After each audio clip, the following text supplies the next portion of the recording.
Okay, mga kabunyog, mga kababayan, magiging bahagi na raw ng gobyernong ni Marcos Jr. si Leni Robredo. O, yan yung kumakalat ngayon sa kumakalat ngayon sa social media. Baka daw si Leni Robredo na ang pumalit kay Sara bilang DepEd Secretary. Natawa ako dun. Natawa ako diyan sa kumakalat na yan.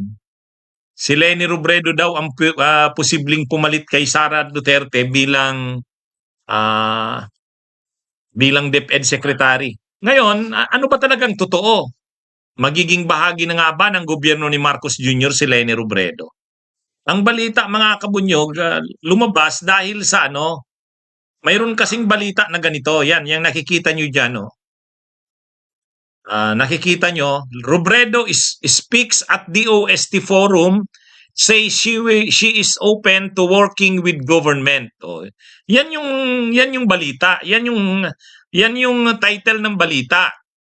Robredo speaks at the DOST, Department of Science and Technology Forum, says she is open to working with government.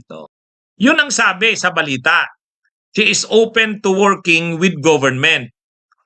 Hindi naman ibig sabihin, unang-una, anong ibig sabihin niya dyan? Bakit ganyan ang balita? Ganyan ang balita dahil, di ba si Leni Robredo ngayon, siya ang head ng Angat Buhay. Yung Angat Buhay. Napabalita si Leni kasi naging speaker siya doon sa forum ng Department of Science and Technology tungkol sa mental health issues.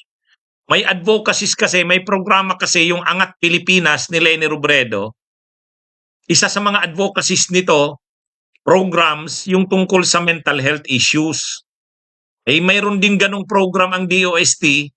So inimbitahan si Leni Robredo na maging speaker sa forum na yon. Ngayon, tinanong si Leni Robredo, pwede bang mag-tie up ang gobyerno at ang Angat Pilipinas? So ang magta-tie up ay yung Angat Pilipinas. Ibig sabihin yung NGO ni Leni, pwede ba itong makipag-tie up sa mga programa, lalo na tungkol sa mental health? So ang sagot ni Leni Robredo, yes, wala namang problema. Wala namang problema. So hindi naman na si Leni Robredo magiging ng miyembro ng gabinete ni Marcos Jr. Hindi naman. Kumbaga ang forum, speaker si Leni doon, inimbitahan siya, tapos ang programa, ang pinag-uusapan tungkol sa advocacies sa mental health issues. Ngayon ang tanong, willing ba ang NGO ni Leni, yung non-government organization niya, yung Angat Pilipinas, na mag-tie up, parang mga collaboration with the government? Willing ba ang kanyang NGO?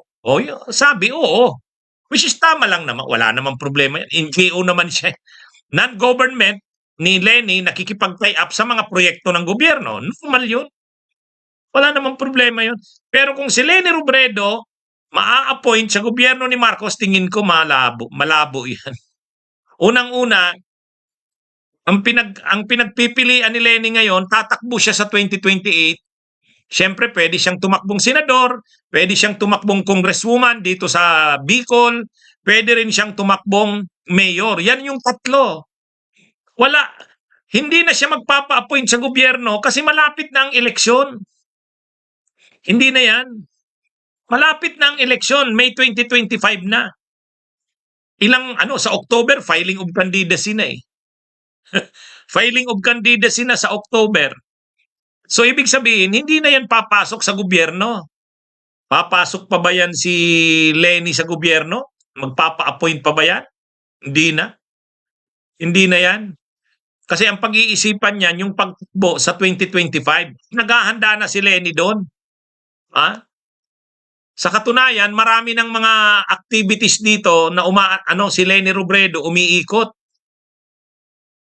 Umiikot si Leni Robredo dito sa Bicol. Kasi kinukonsider niya, isa sa mga options niya, tatakbo siyang either congresswoman or mayor ng Naga City. Yan ang usap-usapan dito. So wala sa opsyon ni Leni Robredo yan sa tingin ko na papasok sa gabinete. Kaya lang, ang nagkakalat kasi ng ganyan, yung mga supporters ng Marcos. Parang mas gusto pa nila na si Leni Robredo na lang daw ang maging DepEd Secretary kaysa kay Sara Duterte. Alam nyo, lumalalim yung away ng Duterte at Marcos eh. Dahil lumalalim ang away ng Marcos at Duterte, yung mga supporters ng Marcos, masyado na silang pikon dito kay Sara. Kasi nakikita nila, wala nang delikadesa eh. Bakit nagpipilit pa rin dyan si Sara Duterte bilang DepEd Secretary? Gayong ang pamilya ng Duterte, kalaban na si Marcos. Kaya kumbaga ang panawagan nila, tanggalin na si Sara. Sibakin na si Sara.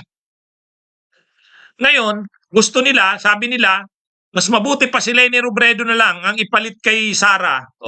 Kasi nga, nabalita itong ganitong balita na Robredo is open to working with government. Pero hindi nila nakuha yung context nun. Ang context nun, ang sinasabing Robredo is open to working with government, yung NGO niya na Angat Buhay, Angat Pilipinas. Pero sa totoo lang, kung hindi siguro tatakbo si Leni kung hindi tatakbo sa politika, pwedeng option niya yan, pero hindi. Mas tatakbo si Leni sa 2025. Ang tanong na lang, saan? Anong posisyon ang tatakbuhan niya? Yan yung hindi pa alam dito sa Bicol. Hindi pa alam. Kasi tatlo yung options eh.